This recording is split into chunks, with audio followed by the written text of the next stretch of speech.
Doctor, मी माझ्या मुलाला रोज रात्री भिजवलेले 4 बदाम सकाळी उठल्यानंतर खायला देते, पण तरी सुद्धा त्याचा अभ्यास त्याला लक्षात राहत नाही, तर काय करू? असा प्रश्न घेऊन माझ्याकडे एक रुग्ण आली. तर मी त्यांना विचारलं की बदामाने बुद्धी वाढते असं कुठल्या प्रकारचं संशोधन झालेलं आहे का? तर लिटरली तुम्हाला सांगतो, अशा कुठल्याही प्रकारचं संशोधन झालेलं नाही.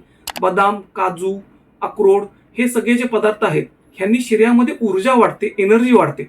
त्यामुळे हे थोड्या प्रमाणात खाणं गरजेचं. 2 काजू, 2 बदाम किंवा अक्रोडाचा एक चतकोर तुकडा असं खाणं गरजेचं आहे, किंवा खाल्लं तर चालू शकतं, पण ते खायलाच पाहिजे असं अजिबात नाही.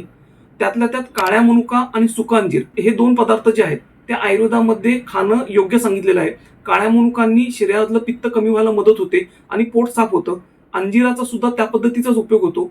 त्यामुळे ज्या लोकांना पोटाच्या तक्रारी वारंवार आहेत किंवा गॅसेस ज्यांना वारंवार होतात किंवा पोट लवकर साफ होत नाही, अशा लोकांनी काळ्या मनुका आणि अंजीर रात्री भिजत घालून सकाळी खाणं जास्त गरजेचं. पिस्ता हा प्रकार त्याच्यामध्ये मीठ जास्त असल्यामुळे बीपी म्हणजे ब्लड प्रेशर वाढवण्यासाठी मदत करतो आणि त्याचबरोबर स्किनचे आजार सुद्धा वाढतात.